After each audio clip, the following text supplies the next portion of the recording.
Welcome back to the Brand-tuned podcast, Stephen. This time, I wondered if we could talk a bit about intellectual property and branding, because you did a 3-year course in graphic design. And so I'm really interested to hear what training, if anything, you received as a graphic designer in IP. I mean, yeah, when I look back at when I studied graphic design, when I look back at that world, it was a very primitive world. We were still kind of sketching, typography, lots of layouts. The printing industry itself was still using things like plates and film, and a lot of that is now quite digital. So the concept of brand was very much seen through the eyes of a logo. Brand manifested as a logo. And back then, because advertising wasn't as democratized as it is nowadays, branding was very much for the big brands. So the likes of McDonald's and Coca-Cola and even Apple, back then were seen as iconic brands, and that was the very essence of IP. So we never really got into IP in any great detail, other than ensure that you have an identifiable, unique logo to represent your entity. Okay, did you cover copyright? Because I would imagine that's much more something that all graphic designers need to know.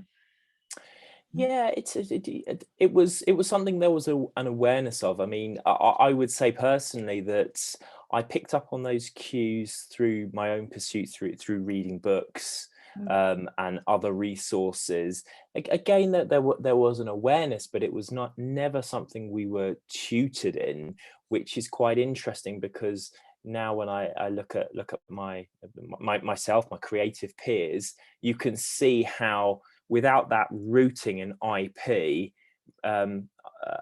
IP has always become a secondary measure. Whereas I know through your work, you always talk about it as IP is the starting point and not the afterthought. So yeah, it's certainly today. Whether today it's something that's within the learning materials, I'm not really sure, but it certainly wasn't back then.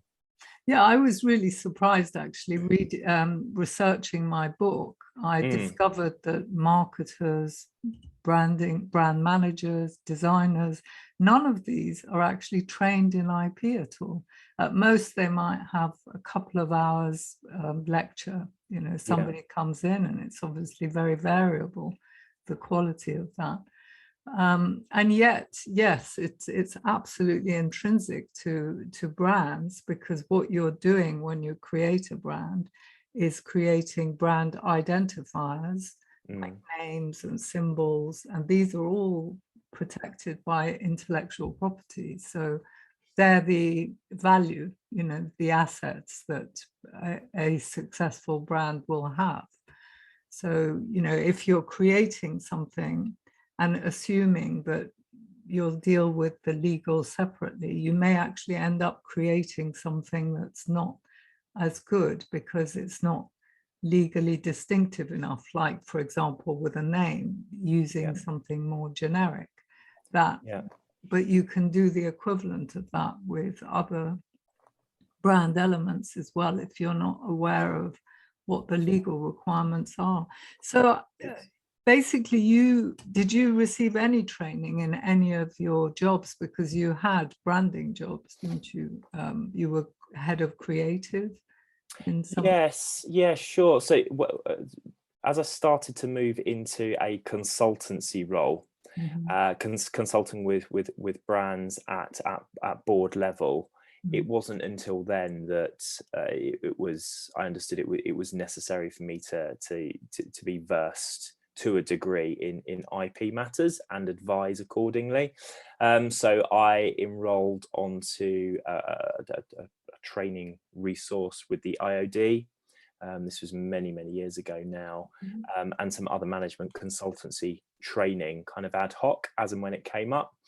But I still very much felt, even when consulting at exec level, I still felt that I was not speaking to a converted audience. It was still a matter that was seen as either a luxury item or something that wasn't essential to the direction of the project.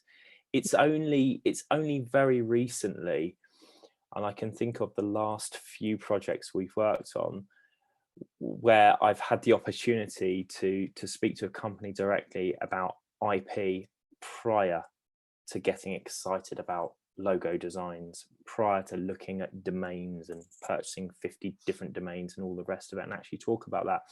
And in my language, I talk a lot about like brand strategies, marketing strategies. It's all very common, but I know you talk about IP strategies, and even that to me is a very new concept. Mm-hmm. So even though while I feel I'm kind of on the right path, I'm still very much learning through experience.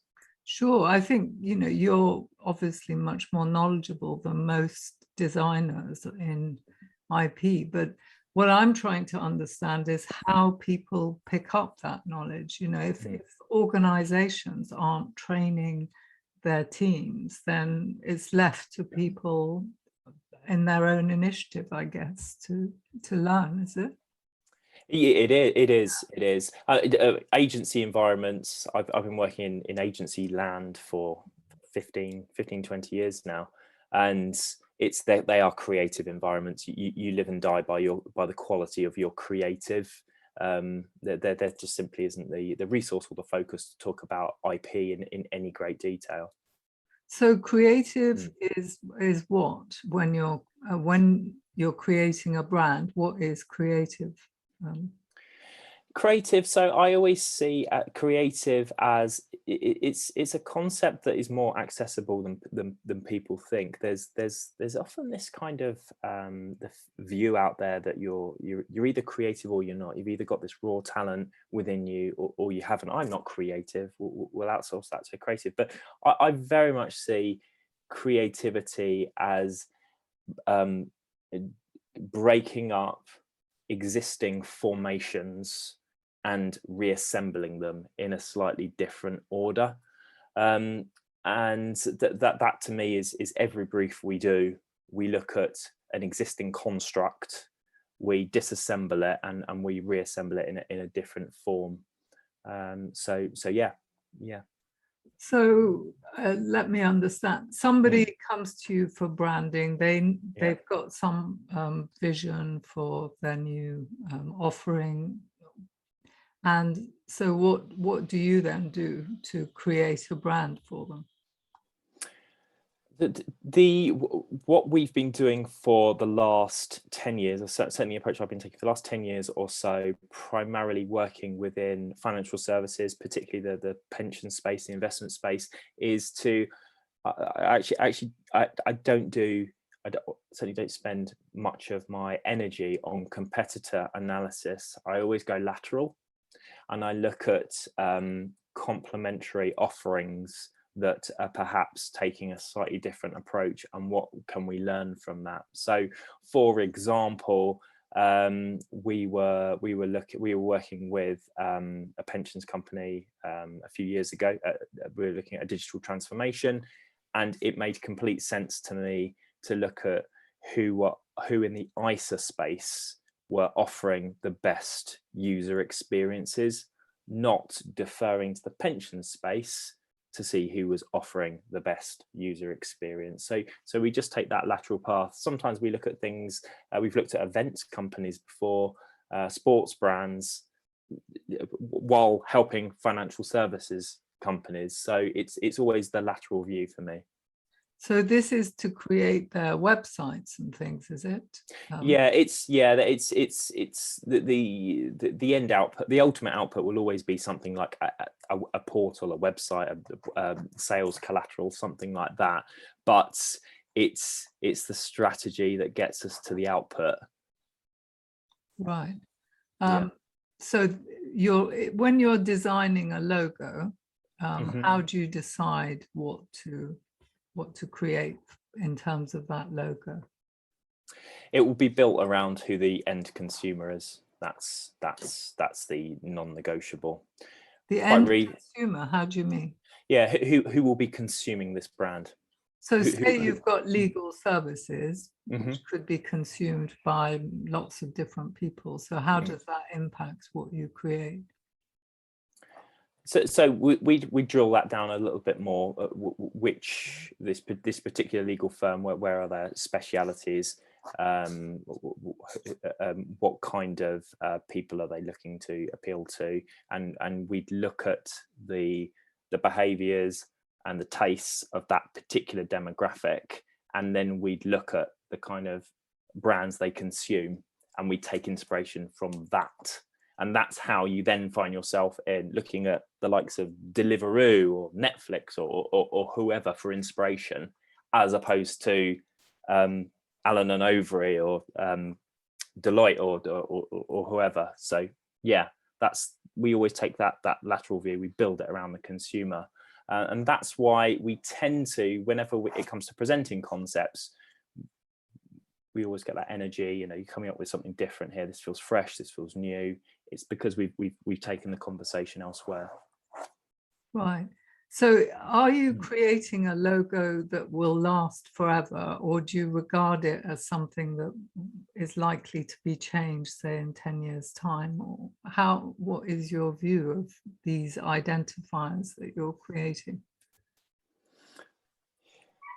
That's a really good question. I guess in the last kind of 18 months or so, my understanding of forever has changed. But when we always go for the timeless look. We always go for the logo that will withstand disruption.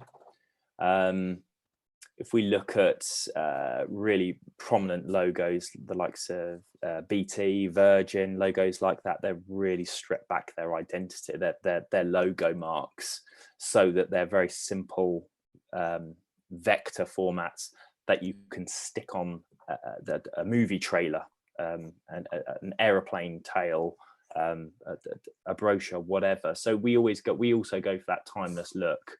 What will withstand disruption? We're less, as time has passed, less and less concerned about logo clearance zones, tampering with colors, and all the rest of that. I think the logo, if it's built in a timeless format, it can be organic to its advantage. And I think we've seen that with many of the world's most successful brands. Gone are the days of reinforcing the same logo, the same color, the same format over and over again. That, to me, that's old money. Well, a lot of very successful brands like Apple and Nike have a strong visual, and yet, you know, most brands just use a plain sort of logo. Why is that? Why are so few brands using symbols when it's a way of being remembered? Yeah, why are they not using symbols? Yes, why isn't it more commonplace to use symbols? Is it more difficult for a designer to actually design a symbol? Yeah, there was, I mean, there was a trend. I guess the trend is still going, for brands to come up with words, or to name their brands using universal language, so using nondescript words. And I imagine this kind of sings to your hymn sheet in terms of IP protection. So coming up with, think of air miles, something like that doesn't translate globally, but Avios does, a kind of nondescript term. That's why we've got Deliveroo and all the rest of it. So I think that's possibly why a word mark is quite important, because it can be global, it can be recognized wherever. I think also, I think advertising is just very noisy. We're just seeing so many images and symbols. I definitely think brand visual identity protection is not what it used to be. Back in 10 years ago or so, graphic designers would be very fearful of breaching brand guidelines, and you'd even alert brand managers to any breach of guidelines. You've seen it elsewhere in society, Whereas nowadays there's symbols and shapes and just used everywhere, and there's just so much noise that I think a word mark is really useful. But so would having something like an apple, the Apple logo, because once you become well known by it, it's a real shortcut to recognition. Yeah. So why are other brands missing that opportunity to have another way of being recognized? I mean, for example, I could only recognize this law firm for a while that has stopped using a tiger, but I would go on their site, Osborne Clark they are. Yeah, I know. Yeah. And you'd go on their site and see this tiger, and I would know it was them. And then now they've got some nondescript thing, they've changed it. But I thought that was so distinctive to have this tiger. So, why have they eliminated it? I guess somebody persuaded them. It didn't look good. I don't know. I really don't know. But why are more people not using that identifier possibility that a visual gives? Yeah, it could be the malleability to changing forms, that could be a factor. That there are a number of brands that I can think of one that we've helped guide through the last few years or so, that actually that 100 years or so old, their logo contains some kind of ornate image, which could be a shield or something with Latin text or whatever. Very, very, very kind of regal, very commanding, but quite old-fashioned in today's terms. So how do we update that, but keeping those notes in there? I know football clubs have gone through that transitional process to make their brands more global. I can think of the likes of Arsenal and Everton have really changed their logos from the marks to really kind of simple designs. So I guess my comment on that would be, I mean, I'm still very much on the side of pairing the two, the word mark and the logo mark. Better still if you can fuse the two. I think you're onto a winner. So who determines what's fashionable? Is it sort of basically that the less you have in something, the more design quality there is? In other words, the more simple, the better. It's like writing simply. I mean, how does, simplified fashions, who decides what looks good, I guess? I think, I think we follow the eyeballs. So going back to your law firm, and we talked about perhaps there's a specific set of services and a target demographic, and what are they looking at? Where are their eyeballs? It's just looking. It's what are the things they're looking at and taking inspiration from there. So at the moment, things like TikTok and Reels and really kind of amateurish video editing, I mean that in a complimentary way, is very in. User generated content is very in. So what does that look like? How would that manifest as a logo? 20 years ago, we'd be looking at perhaps print advertising, media, that kind of thing. What does that look like? So it's wherever the eyeballs are is where to take in, where the trend will naturally form. So yeah, I think it's never a case of creating something beautiful, build it and they will come. I think it's follow the eyeballs. Yes, and yet this research that the Ehrenberg Bass Institute carried out shows that distinctiveness, i.e. having identifiers that people recognize, that is how brands are recognized, and that's what lasts, rather than how one brand differs from another. So you'd think that people wouldn't tamper with the identifiers, because they don't necessarily determine whether you look fashionable or don't look fashionable. They're just part of your identity. You can still have very interesting, creative advertising and other ways of being identified, sort of surrounding visuals, I guess. Because I find that in branding, you get given a logo, and then you've got to use this, and you think, well, everywhere you go, how are you going to actually manifest what your brand should look like? And all you've been given is one little logo and maybe a color.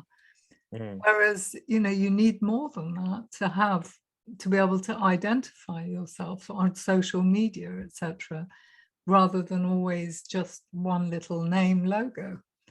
So I think, you know, I'm just surprised that branding doesn't create more for people, right? You know, instead of just giving people this one logo and a color, which you can't protect the color for a long. Of course. I think in terms of changing your identifiers, I think I can see a legitimate rationale for doing that if perhaps your audience, you're moving away from your audience. So if we were to take, for example, like a Marks and Spencer or something like that, perhaps that moving away from a certain audience, I can see the rationale for changing your identifiers. But otherwise, you're sacrificing that equity you've built up over the years. So it wouldn't seem like a wise move for me. I mean, when we work with our clients, I'd say we're definitely on the same thinking as you. We build toolkits, we build packs, we build asset libraries. So it is more, the brand is more than a logo. Yeah, well, I'm really curious why, you know, why branding approaches everything in the way it does, given that really what you're creating is intellectual property assets. So it depends on what it is, what the brand is. But if you're on the supermarket shelf, then people are going to recognize you. Maybe they don't even know your name. You know, they recognize you by a certain look that your packaging has. Whereas, I don't know, in another area, maybe it's just the name that they remember and they don't even remember what your logo looks like. But the thing is, you don't really necessarily know how people are going to recognize your brand. So it could be that somebody associates it with one thing and somebody else with another. But what you want is to end up with something consistent that they're going to recognize over the years. So yeah, I think then you protect that. And I would never change somebody's name unless there was reasons like a rat nose or some really powerful reasons. And yet I come across branding people who just want to change the name as if it's, you know, as if there's no equity there, nothing, just. Consignia comes to mind. Yes, exactly. Yeah, and I think going back to your original question, that is perhaps it's because the grounding of a graphic designer isn't rooted in IP. It is rooted in marvelous creativity and conceptual excellence. That's what you're supposed to do. Yeah, and it's a lot more methodical than one may think. So if you're naming something, I mean, what's the approach? Were you taught to approach naming in a particular way, or do people have different approaches? Certainly not taught professionally. That's something I've picked up through business, through my own business dealings, working with clients organically, working with entrepreneurs and business owners, understanding how they came up with their business ideas and product names. And it's only latterly I've intentionally engaged with resources to help me with that. Yeah. So what sort of ideas would people generally need in order to? I ask because when I've worked with a designer, I remember I asked this designer to choose 6 names, send me 6 names for a client. Right. And 5 of them were immediately knocked out just by doing the most basic trademark search. So I thought there must be some sort of thinking when you're choosing a name that is kind of common within the industry. So you're choosing it on the basis of something like a differentiating proposition, maybe, Yeah. so that you're more at risk of finding that actually you've got a similar name to someone else. Yeah. It's just not an area that designers that creatives are used to. And it kind of, your example there doesn't really surprise me, and I can see that being the same across the industry. In terms of our processes, I would be honest in saying that it's not something that does come around easily. All the post-it notes on the wall and brainstorming sessions doesn't always come up with that killer idea. It is a process of refinement. And then once you have a short list, it is then doing the IPO searches. Domain searches are not really, if I was to see this as concentric circles, domain names are very much an outer circle issue for me. Yeah. So yeah. So you tend to do your own searches of, how did you learn to do IPO searches as a matter of interest? Yeah, so I've, over the years, I've attended various IPO webinars. I've been to a seminar, so I'm then on their mailing list. I've registered IP myself for my own businesses and also for clients. So it's just a process that I've kind of learned as we've gone through. So And I what think you register for your clients, do you? No, because of the nature of our clients, that they tend to be financial professional services organizations. They tend to all have in-house compliance. So it tends to be deferred. We're helping an insurance group register IP at the moment. They have a legal team in-house, so we take it to the point where we've done all of our due diligence, and then we can make a recommendation, which is then moved on. So you've chosen a name, and then do you know on what basis they're going to search it? Because that can be a problem if, say, you check the UK and then there's some problem in, I don't know, Timbuktu. Name. I mean, do you lay the ground rules at the beginning when you're choosing a name as to which jurisdictions it's going to be working for, or what? So in the case of the insurance group I'm thinking of right now, I put forward a detailed email to say, these are the searches, these are my recommendations, this is what I think the IP is appropriate for, this is the result of my searches, and then there's just an expectation that there's the expertise to take that forward, or to engage with somebody like yourself, Shireen. I can make that recommendation. I know my lane. I know where I belong and where I do not belong, because IP is a tricky matter.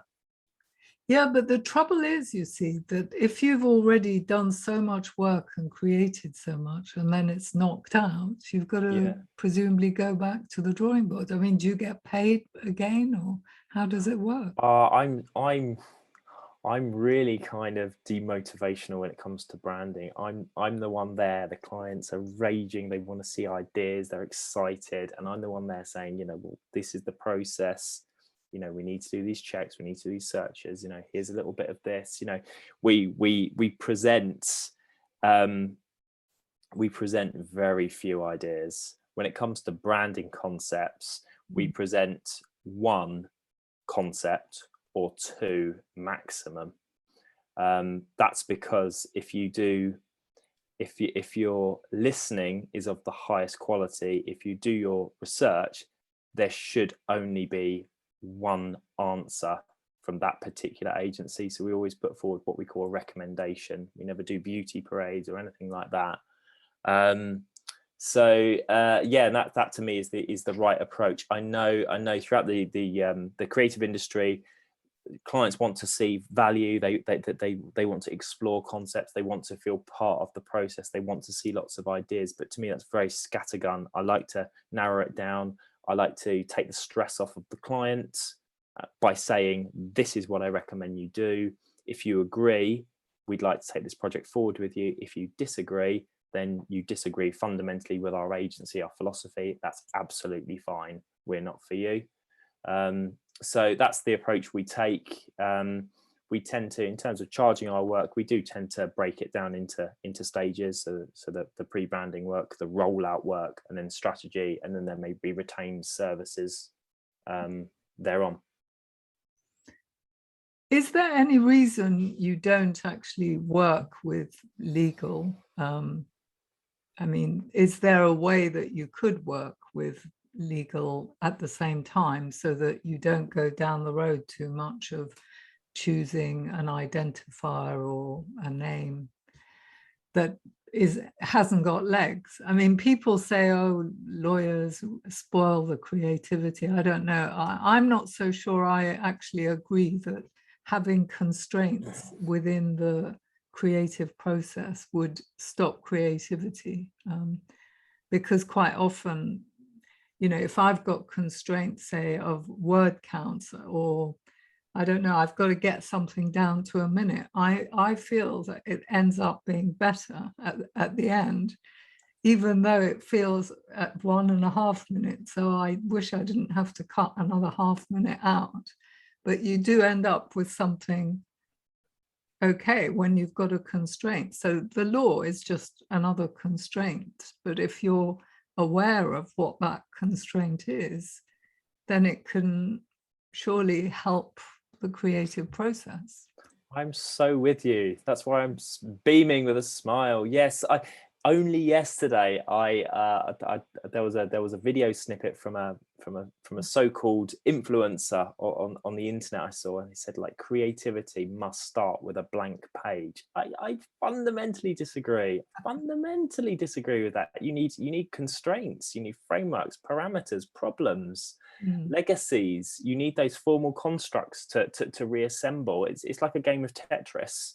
To come up with something that's truly creative. And absolutely, the legal, I mean, as I say, we work in financial services, so we're very used to our headlines, our copy, our creative, our infographics being scrutinized by compliance. We're very used to that. It's just another form of creativity. Certainly, it's the wrong attitude to think that's something to be avoided, or it inhibits your creativity. Work with compliance is absolutely my message, and your end product will be stronger and it will be better.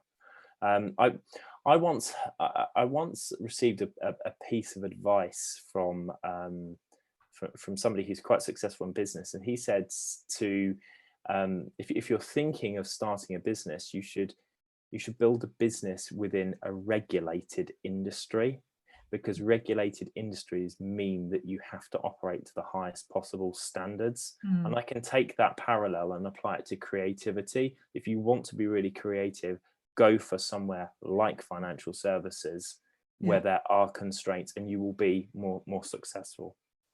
Creatively. I agree. So yeah, it's very interesting talking to you about this. But likewise, yeah. I mean, I wonder, how could things change so that some sort of training could be provided within, you know, marketing, design?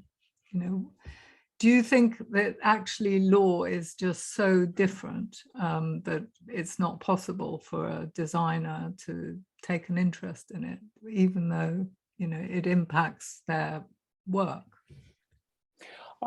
Yeah, sure. But when I think back to when I was learning about design through education, we were